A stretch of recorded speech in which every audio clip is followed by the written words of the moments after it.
particularly Mr. Hitchens maybe would know about this. Do you think that talk of Iran-Gate and Desert One kind of makes the small group that votes Republican in primaries circle the wagons and unite with, Bush? But in the general election, it would alienate most of the electorate. And secondarily, if you have time, would you find Senator Gore and Governor Dukakis both acceptable? I have a feeling that Gore might be a stronger candidate, and equally as good a president. See if you can handle those. Okay, well, on the first, on the Secord and Desert One, I mean, it's good that you recollect the very early connection between the Reagan team and the affair in Iran. What I hope will happen when Mr. McFarlane comes to trial is that he is asked what he was doing when he met with two other envoys of then-Governor Reagan in October 1980, and the envoys of the Ayatollah Khomeini, and that he's asked what they discussed, and that he's asked why it was that arms started going from Washington to Tehran very shortly after the president was inaugurated, when there were no hostages in Tehran, and no hostages in Beirut, and no moderates in Tehran either. In short, what we want cleared up is whether or not the deal with Iran was made when Carter was still president, and it was a deal to keep the American hostages in Tehran in exchange for arms from Reagan, if as a consequence of that, Carter was defeated. So, yes, good point. I've written 4 columns about that. The apparent liberal and left-dominated media haven't seen fit yet to ask any of these questions, but they will get asked because everything I just said is factually true. Well, as our media becomes more and more conspiratorial, they will probably come around to these questions. Well, it's not. If it's a conspiracy, which is the word you use to try and negate it, it must be the conspiracy, surely, of those who met secretly with the envoys of the Ayatollah. What do you think they were talking about in October 1980? Why didn't they report their meeting to the State Department? And why do you think they started? And why do you think they started selling arms as soon as Reagan was elected in 1981? Why is that? Don't you think there's the prima facie case for an under-the-table deal with Iran? I've seen no evidence to back up what you're saying. And secondly, you don't whatever know, context, you don't know those whatever context the Reagan administration had with Iran had to do with larger geopolitical realities. Administration contact, meaning the future of Iran, a large strategically critical neighbor of the Soviet Union. If that area falls into Soviet control, it's a major defeat to the West and its interests. Now, you just said that Jesse Jackson had no right to meet as a private citizen with Fidel Castro. I don't think that's true, but if you think that that's a distinction, then the fact is that McFarlane, Silberman, and Richard Allen met as envoys of the Reagan election campaign in 1980 with the Ayatollah. I mean, we got a call to take, and I want to make sure our audience knows who our special guests are this morning. Our guest here on the left is on your right, but on our left here is the managing editor of the American Spectator, Wlady Plesczcynski, who has been with the magazine since 1980, has also written for the National Review and the Wall Street Journal, has a BA in History, University of California at Santa Barbara, did graduate work in Soviet area studies at Indiana University, and is originally from Santa Barbara, California. Christopher Hitchens, a columnist with The Nation, has been with The Nation since 1978, here in Washington since '81. Previously was the foreign editor of the New Statesman, a publication published in Britain. His background includes a graduate in philosophy, politics, and economics at Oxford University. Is originally from Portsmouth, Hampshire, England. Calls himself a Navy brat. Buffalo, New York. Go ahead, please. Hello, I'm responding to these two ladies who were very irate because they felt they had been intimidated in the Caucasus in favor of Michael Dukakis. That's not the fault of him. That's the fault of the caucus system itself. Because in watching it over C-SPAN, what you have to do is to get 15% of the vote in that particular caucus, or else your candidate doesn't have any recognition at all. And what happens is the rest of the candidates go around and try to persuade those people to go on their side. Perhaps in that particular caucus, the Dukakis candidate was very persuasive, and this person, having been totally committed to Gore or whoever it was very incensed, as I would be.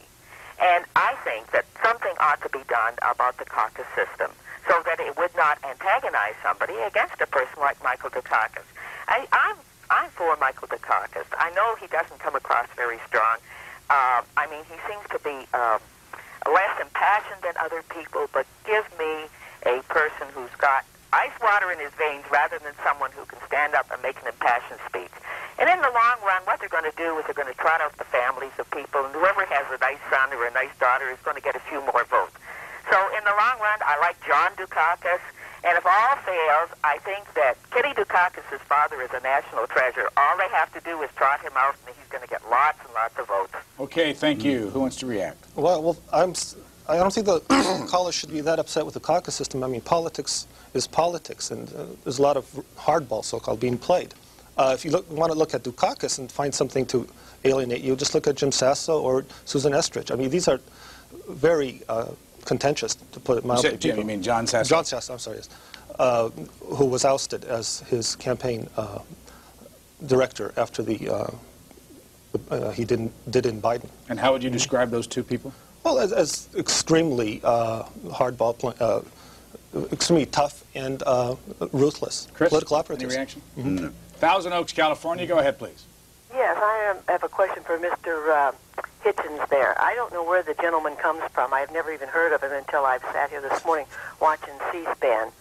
And I can see exactly what a liberal that he is and how strong and what he is probably trying for the third party also. So you know how to hurt a guy. So as far as Jesse Jackson, I'd like him to tell me, where does Jesse Jackson get his money to go and campaign? Who backs him up completely? How come he goes and disposes him in any way? They're afraid to go into his background and bring out anything in regards to his background whatsoever, political-wise. And, well, first, we'll never have a better president, excuse me, Ronald Reagan, here in the United States. And if he doesn't like the United States, why is he over here and trying to ruin it? Okay, thank you. Well, you're more insulting than you intend to be, madam, by calling me a liberal. I said earlier I was a socialist. You can't have been listening. We regard liberals as dangerous compromisers, where I come from. You're also the first question I've come across who thinks Jackson has too much money in his campaign. It's really appalling, I think, that every political article that you read describes campaigns in terms of how much money they can raise, how much money they have behind them, describes a failing campaign as cash poor, as if that was crime in itself. The Jackson campaign is notoriously the one with the least money, so where it comes from is from individual donations for the most part. He hasn't got any backing of major capital.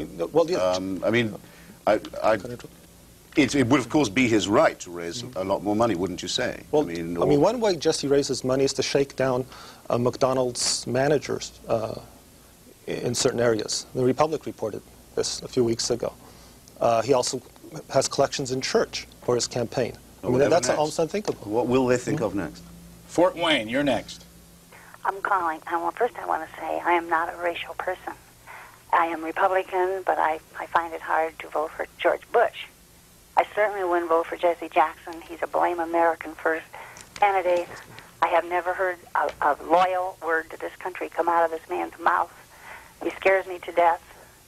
He is for a third world, and the press, of course, handles him with kid gloves, because if you say anything, and I work with the black, I volunteer with them, they are not like he is, and he scares me, and I'm not racial, but he does not appear to me to appreciate or like this country, and neither does Chris Hitchens.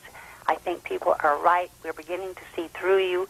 We can't get good candidates because the press smears everybody. Thank you. Let's see what Mr. Hitchens says about that. No, I think it's a perfectly good statement in its own terms. I mean, no comment. No. No comment. Yeah. Here is the magazines are full of speculation this morning. In U.S. News, they suggest these are possible vice presidential running mates for George Bush: Lamar Alexander, Liddy Dole, Tom Kean, and Jack Kemp. And I also might throw into the pot here for discussion quickly before we take our next call that the Wall Street Journal front page piece this morning on Bob Dole includes in it a reference to the fact that his advisors are chagrined that a plan that they had worked out was not carried through, in which he would have announced before Super Tuesday that Lamar Alexander would have been his running mate had he been successful. What's your reaction to that? Well, I think it's a little early to speculate about vice presidential candidates. I think that one reason why there's talk about this now is because, again, the press has to find some new angle to discuss politically, and so these speculations begin. I'm reminded of 1976, I believe, when Ronald Reagan, as a kind of last-ditch move, named, was it Pennsylvania Senator Richard Schweiker, I believe, as his vice presidential nominee. This was an attempt to somehow broaden his base, but in fact it backfired. It alarmed conservatives as a kind of ideological sellout, and it didn't work. So I think any nominee who at this point decides to, on a vice presidential nominee, is simply trying to come up with a gimmick to save his own campaign.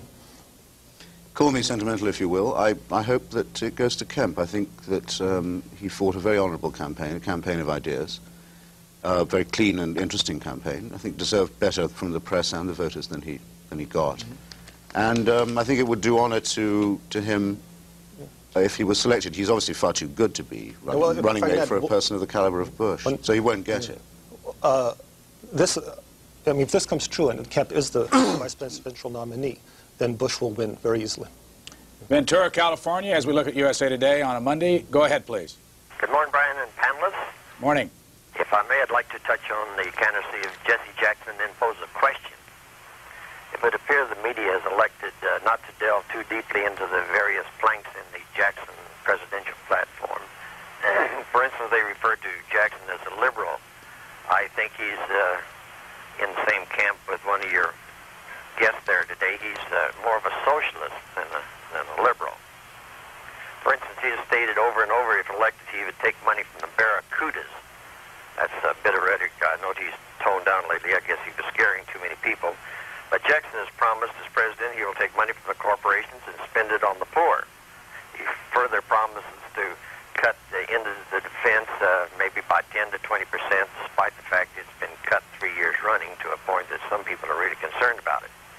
But disregarding the potential harm to our national security, as certain as day follows night, a substantial cut in defense spending will cost upper and middle income individuals in defense and defense-dependent companies probably in the neighborhood of 1 million jobs.